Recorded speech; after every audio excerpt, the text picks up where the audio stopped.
Hello दोस्तों, नमस्कार। Political science learning में आप सभी का स्वागत है। हम लोग आज एमपीपीएससी जो असिस्टेंट प्रोफेसर पॉलिटिकल साइंस का प्रोविजनल आंसर की है, उसमें किन प्रश्नों को चैलेंज किया जा सकता है उसको हम लोग देखेंगे। ठीक ना? तो प्रोविजनल आंसर की जारी हो चुकी है, जो एग्जाम हुआ था आपका 4 अगस्त 2024 को उसका। ठीक ना? तो 21 तारीख को जारी हुआ है इसका प्रोविजनल आंसर की। तो देखते हैं किन प्रश्नों को चैलेंज किया जा सकता है। यदि सेट ए के अनुसार देखेंगे, जो 15 नंबर आपका क्वेश्चन है, उसमें क्वेश्चन था कि how to get membership of the UN, संयुक्त राष्ट्र की सदस्यता कैसे प्राप्त करें। तो इसका जो करेक्ट आंसर दिया गया है प्रोविजनल आंसर की में, वो सी है, by filling up an application along with the prescribed approval with the Secretary General. यानी एक आवेदन पत्र भरकर महासचिव के निर्धारित अनुमोदन के साथ इसको जो है तो देना होगा, तब आप संयुक्त राष्ट्र की सदस्यता प्राप्त करेंगे। लेकिन जो इसका करेक्ट आंसर वास्तव में होना चाहिए था, वो बी होना चाहिए था, क्योंकि सुरक्षा परिषद की सिफारिश पर महासभा के निर्णय के माध्यम से जो तो यूएन की मेंबरशिप मिलती है। ऐसा उसके यूनाइटेड नेशंस के जो चार्टर है उसके आर्टिकल 4 में मेंशन किया गया है।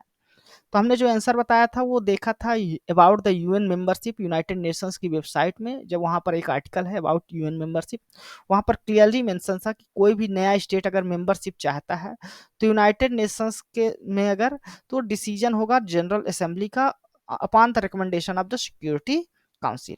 वहीं आर्टिकल 4 भी यूएन चार्टर का देखें तो वहाँ पर क्लियरली लिखा है membership in United Nations is open to all other peace-loving states, which accept the obligation contained in present charter and in the judgment of the organization are able and willing to carry out these obligation. यानी ऐसे कोई भी जो Nations हैं, जो peace loving Nations हैं और जो यूनाइटेड नेशन के चार्टर हैं उनके प्रति ओब्लिगेशन दिखाते हैं, तो उनको यूएन की मेंबरशिप दी जाएगी। अब एडमिशन कैसे होगा, वहां लिखा है the admission of any such state to membership in United Nations will be affected by the decision of General Assembly on the recommendation upon the recommendation of the Security Council. तो article 4 में ये clearly mention है। यहाँ पर article 4 का ये आपको photo भी लगा हुआ है। ठीक है।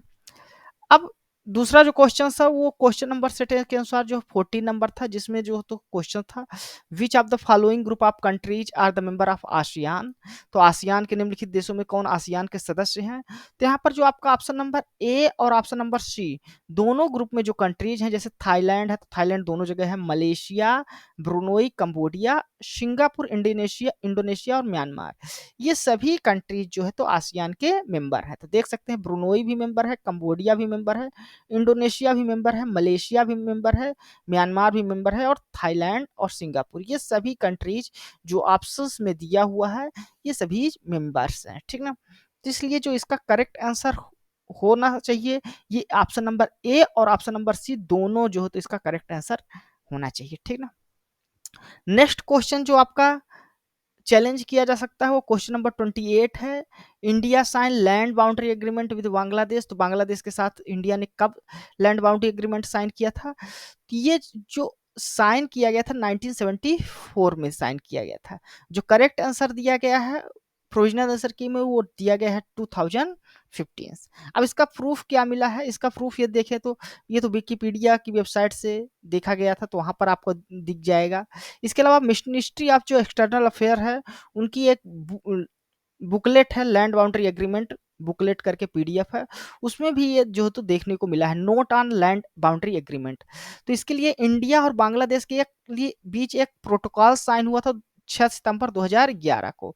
ये जो प्रोटोकॉल साइन हुआ था लैंड बाउंड्री एग्रीमेंट इंडिया और बांग्लादेश के लिए, जब prime minister Manmohan Singh visit किए थे ढाका में सितंबर 6 2011 में, तब ये प्रोटोकॉल साइन किया गया था। और लैंड बाउंड्री इंडिया बांग्लादेश के बीच लैंड बाउंड्री जो एग्रीमेंट साइन हुआ था वो इसमें क्लियरली मेंशन है, साइन ऑन द मई 16 1974। तो दो चीजें साइन हुई थी, एक लैंड बाउंड्री एग्रीमेंट 16 मई 1974 को, और 6 सितंबर 2011 को प्रोटोकॉल साइन हुआ था एग्रीमेंट के लिए। अब ये चीज जो है तो हमें कॉन्स्टिट्यूशन 100 अगर अमेंडमेंट एक्ट जो 2015 का, उसमें भी यही दो डेट मेंशन की गई है। अगर इंडिया बांग्लादेश एग्रीमेंट्स के बारे का जो मतलब होगा वो मतलब होगा 16 मई 1974, और ये जो है तो प्रोटोकॉल जो साइन हुआ था 6 सितंबर 2011 को यही डेट मेंशन है। इसी के इम्प्लीमेंटेशंस के लिए जो है तो ये जो एक्ट आया था 2015 का आया था, तो उसको इम्प्लीमेंट करने के लिए आया था। तो इस प्रकार ये क्वेश्चन भी चैलेंज किया जा सकता है।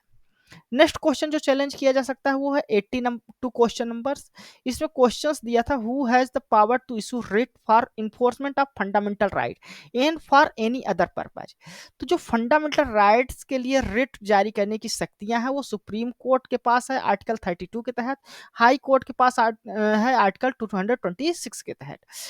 लेकिन जो फॉर अदर पर्पज है, ये जो राइट है ये हाई कोर्ट्स के पास है केवल। तो इस हिसाब जो आंसर होना चाहिए करेक्ट वो बी होना चाहिए। प्रोविजनल आंसर की में इसका आंसर सी दिया गया है। जो करेक्ट आंसर इस क्वेश्चंस के अनुसार होना चाहिए वो आंसर बी होना चाहिए, ठीक ना।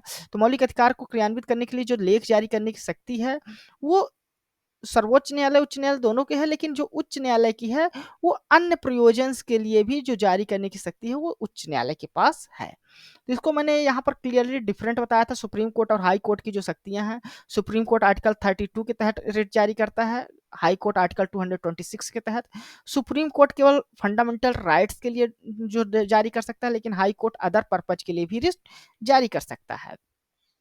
यही चीजें सेम टू सेम लक्ष्मीकांत की जो बुक है the writ jurisdiction of supreme court differ from the that high court in 3 aspect. तो यहाँ पर पहला जो दिया गया था वो यही दिया गया था, जो सुप्रीम कोर्ट है वो रिट जो जारी करता है वो only for the enforcement of the fundamental, केवल फंडामेंटल राइट के लिए। Where as the High Court जो है वो can issue the writ not only for the enforcement of fundamental right but also for any other purpose, any other purpose के लिए भी जारी कर सकता है हाई कोर्ट्स, ठीक है। The expression for any other purpose refers to the enforcement of an ordinary legal right. तो ऑर्डिनरी जो लीगल राइट्स हैं उसको इन्फोर्समेंट करने के लिए भी हाई कोर्ट जो है तो रिट जारी कर सकता है। The writ jurisdiction of the Supreme Court in this respect narrower than the High Court, यानी जो सुप्रीम कोर्ट का रिट जुरिडिक्शन है वो नैरो है हाई कोर्ट से, केवल क्योंकि जो सुप्रीम कोर्ट होगा केवल फंडामेंटल राइट के वायलेशन पर ही रिट जारी कर सकता है, जबकि हाई कोर्ट के पास क्या पावर है, अदर इश्यूज के लिए भी जारी कर सकता है।